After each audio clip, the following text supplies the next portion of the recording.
गरुडगमन तव चरणकमलमिह मनसि लसतु मम नित्यम् गरुडगमन तव चरण। Welcome to Bhojanalaya Tamil. இன்னைக்கு நம்ம போஜனாலயில பார்க்க போற ரெசிபி சூப்பரா குழந்தைகள் எல்லாருக்குமே பிடிச்ச பாஸ்தா ரெசிபி தான். ஸோ இந்த சம்மரில் பார்த்தீங்கன்னா குழந்தைகள்லாம் டிஃப்ரெண்ட்டாக சாப்பிட்ணுன்னு ஆசைப்படுவா, லீவில் வந்து இருக்கிறதுனால வெக்கேஷனில்.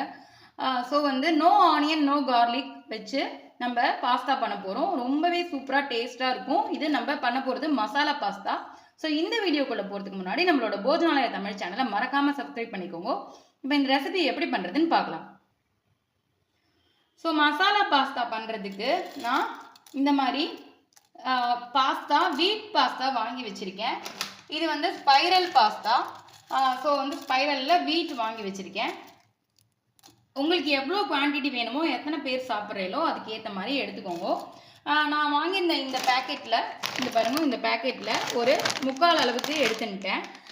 ஸோ எத்தனை நபர்கள் இருக்குமோ அதுக்கு ஏற்ற மாதிரி எடுத்துக்க வேண்டியது. ஆல்ரெடி இந்த பக்கம் ஒரு பேனில் தண்ணி கொதிக்க வச்சுருக்கேன். அதில் ஃபஸ்ட்டு இந்த பாஸ்தா ஒட்டாமல் வர்றதுக்காக கொஞ்சமாக ஆயில் சேர்த்துக்க போகிறோம். ஆயில் சேர்த்துனோம் அப்படின்னா ஒட்டாமல் வரும். அதுக்கப்புறம் கொஞ்சமாக சால்ட்டு சேர்த்துக்க போகிறோம். ஸோ நம்ம டிஷ்ஷில் தனியாக சால்ட்டு சேர்ப்போம், இருந்தாலும் இந்த பாஸ்தாவில் லைட்டாக உப்பு பிடிக்கிறதுக்காக கொஞ்சமாக சால்ட்டு சேர்த்துக்க போகிறோம். இப்போது தண்ணி ஓரளவுக்கு சூடு ஆகிடுது. இதில் நம்ம எடுத்து வச்சுருக்க இந்த பாஸ்தாவை போட்டு நல்லா வேக விட போகிறோம். ஸோ நல்லா வேகணும், வெந்ததுனா தான் நல்லா சாஃப்டாக வரும். ஸோ இது ஒரு 5-10 நிமிஷம் நல்லா வேகட்டும். வெந்ததுக்கப்புறமா நான் உங்களுக்கு காமிக்கிறேன். இப்போ வந்து நம்ம இந்த மாதிரி வெஜிடபிள்ஸ் எல்லாம் போட்டு மசாலா பாஸ்தாவாக பண்ண போகிறோம். ஸோ அதுக்கு ஒரு ஸ்வீட் கார்ன் வாங்கி நான் இந்த மாதிரி உதுத்துட்டு பாயில் பண்ணி வச்சுருக்கேன். ஜஸ்ட்டு ஒரு 2 நிமிஷம் தான் பாயில் பண்ணியிருக்கேன், ரொம்ப பண்ணலை. அதுக்கப்புறம் ஒரே ஒரு பெரிய கேரட் எடுத்து பொடி பொடியாக கட் பண்ணி வச்சுருக்கேன். ஒரு 2 குட்டி கேப்சிகம் எடுத்து பொடி பொடியாக கட் பண்ணி வச்சுருக்கேன். ஸோ நம்ம கொஞ்சம் ஹெல்த்தியாக பண்ணலாம் அப்படிங்கிற ஆஸ்பெக்டில் வந்து இந்த காய்கறிலாம் கட் பண்ணி வச்சுருக்கேன். இப்போ நம்ம வந்து மசாலா பாஸ்தாவாக பண்ண போகிறோங்கிறதுனால இந்த மாதிரி வெஜிடபிள்ஸ்லாம் போட்டு நம்ம ஆனியன் கார்லிக்லாம் எதுவுமே ஆட் பண்ண போகிறதில்ல, வெறும் வெஜிடபிள்ஸ் மட்டும்தான் வச்சு பண்ண போகிறோம். ஸோ இந்த பாஸ்தா நல்லா கொதித்து வேகட்டும். நம்ம ஒரு மூடியை போட்டு இதுக்கு மூடிடலாம். வெந்ததுக்கப்புறமா நான் உங்களுக்கு எப்படி வெந்திருக்குன்னு காமிக்கிறேன். இப்போது இந்த பாஸ்தா நம்ம மூடி வச்சுருந்தோம் இல்லையா, இது நல்லா சூப்பராக வெந்துருது. பாருங்கள், ஒத்தையாக சூப்பராக வந்திருக்கு. இதை நல்லா ஃபில்ட்ரு பண்ணிவிட்டு பச்சை தண்ணி ஊற்றி அலசி எடுத்துன்னு வந்துடலாம். பாஸ்தா வடிய வச்சாச்சு. இப்போ அந்த பேன்லேயே நான் என்ன பண்ண போகிறேன்னா பட்டர் சேர்த்துக்க போகிறேன். ஸோ வந்து அதையே தொடச்சி க்ளீன் பண்ணிட்டு வந்தேன் அந்த பேன்லேயே. இந்த பட்டர் நல்லா மெல்ட் ஆகட்டும். பட்டர் நல்லா மெல்ட் ஆகிடுது. இப்போது இதில் கட் பண்ணி வச்சுருக்க கேரட்டை ஃபஸ்ட்டு சேர்த்துக்கிறேன். கேரட் நல்லா வதங்கின்னு இருக்கு. இப்போது நம்ம வேக வச்சு வச்சுருக்கோம் இல்லையா, இந்த ஸ்வீட் கார்னை இதில் சேர்த்துக்கிறோம். நான் ஒரே ஒரு ஸ்வீட் கார்ன் தான் போட்டிருக்கேன். ஸோ உங்களுக்கு எவ்வளோ வேணுமோ பார்த்துன்னு போட்டுக்கோங்க. இதுக்கெலாம் ஒன்றும் அளவு கிடையாது. நம்ம ஜென்ரலாக இந்த மாதிரி மாவு ஐட்டமாக பண்ணும் பொழுது இந்த மாதிரி வெஜிடபிள்ஸ் கொஞ்சம் நிறையா சேர்த்துக்கிறது ஹெல்த்துக்கு ரொம்ப நல்லது. ஃபைபர் கொஞ்சம் கிடைக்கும், கலர்ஃபுல்லாகவும் இருக்கும், குழந்தைகளுக்கெல்லாம் ரொம்ப பிடிக்கும். இது வதங்கிறதுக்கு கொஞ்சமாக உப்பு சேர்க்குறேன், கொஞ்சம் ஃபாஸ்ட்டாக வதங்கிறதுக்காக. அதுக்கப்புறம் மஞ்சள் பொடி. நம்ம இது மசாலா பாஸ்தாவாக பண்ணுறதுனால இது வந்து இந்தியன் ஸ்டைலில் தான் நம்ம பண்ணுறோம்.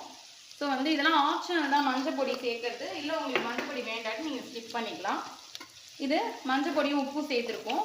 நல்லா வதங்கட்டும். அதுக்கப்புறமா நம்ம கேப்சிகம், இப்போது கேரட்டும் கார்னும் நல்லா வதங்கிடுது. மஞ்சள் பொடி உப்பு சேர்த்துருந்தோம் நம்ம. இதில் இப்போது கேப்சிகம் கட் பண்ணி வச்சுருக்கோம் இல்லையா, அதை சேர்த்துக்கிறேன். ஸோ இதுவும் ஒரு 2 நிமிஷம் நல்லா வதங்கட்டும். இப்போ இதெல்லாம் நல்லா வதங்கிடுது. இதில் வெறும் வாணலியில் வறுத்து அரைச்ச தனியா பொடி சேர்த்துக்கிறேன். இதுவும் வந்து எவ்வளோ வெஜிடபிள்ஸ் நம்ம போட்டிருக்கோமோ அதுக்கு ஏற்ற மாதிரி பார்த்துன்னு போட்டுக்கோங்க. நெக்ஸ்ட்டு இதில் வெறும் வரமிளகா, காஞ்ச மிளகா, நீட்டு மிளகா நான் லைட்டாக ஒரு வறுத்துட்டு பொடி பண்ணி வச்சுருக்கேன். இது சில்லி ஃப்ளேக்ஸ்ன்னு கடையில் கிடைக்கும். இதுவும் இதில் சேர்த்துக்கிறேன். இது இல்லைன்னா நீங்கள் காரப்பொடி சேர்த்துக்கலாம். ஸோ இதுவும் இதில் சேர்த்து ஒரு 2 நிமிஷம் நல்லா வதக்கி விட்டுட்டு அதுக்கப்புறம் நம்ம இதில் பாஸ்தா ஆட் பண்ண போகிறோம். இப்போது இதெல்லாமே நல்லா ஒன்று சேர்ந்து வதங்கிடுது. இதில் நம்ம ஃபில்ட்ரு பண்ணி வச்சுருக்கேன் இந்த பாஸ்தாவை அப்படியே சேர்த்து நல்லா கலந்து விட போகிறோம்.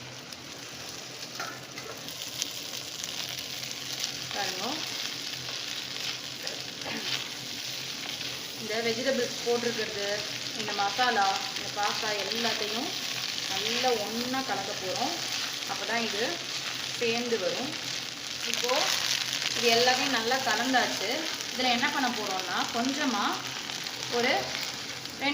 ஒரு டம்ளர் 1லேருந்து 1.25 டம்ளர் இருக்கிற மாதிரி தண்ணி ஊற்றிக்கிறோம். எதுக்காக தண்ணி ஊற்றுறோம் அப்படின்னா இது நல்லா சேர்ந்து வரத்துக்காக, ப்ளஸ் நமக்கு கொஞ்சம் ஜூஸியாக வரதுக்காக. ஏன்னா நம்ம இதில் நெக்ஸ்ட்டு சீஸ் ஆட் பண்ண போகிறோம். ஸோ அதுவும் சேர்ந்து நல்லா மெல்ட் ஆகி வரதுக்காக தான் இந்த மாதிரி தண்ணி ஊற்றுறோம். காய்கறியெல்லாம் ரொம்ப வேகணும் கிடையாது, நம்ம க்ரன்ச்சியாக தான் வேக வச்சுருக்கோம். ப்ளஸ் இந்த தண்ணி ஊற்றும் பொழுது இன்னும் கொஞ்சம் அது சாஃப்டன் ஆகிடும். அதனால் இது 2 நிமிஷம் வேகட்டும். இப்போது இதுக்கு இந்த தண்ணி கொஞ்சம் கொதிச்சு இந்த பாஸ்தா வெந்திருக்கு. இதில் தேவையான அளவு நம்ம சால்ட் போட்டுக்கிறோம். ஆக்சுவலாக ஆல்ரெடி நம்ம பாஸ்தா வேக வைக்கும்போது கொஞ்சம், அதுக்கப்புறம் இந்த காய்கறி வேகிறதுக்கு கொஞ்சம் போட்டிருக்கோம். ஸோ உப்பு வந்து பார்த்துட்டு போட்டுக்கோங்க. இதையும் போட்டு நல்லா கலந்து விட்டுருக்கோம். இப்போது இந்த சீஸ் நல்லா மெல்ட் ஆகி இதெல்லாம் ஒன்று சேர கலந்து வந்திருக்கு.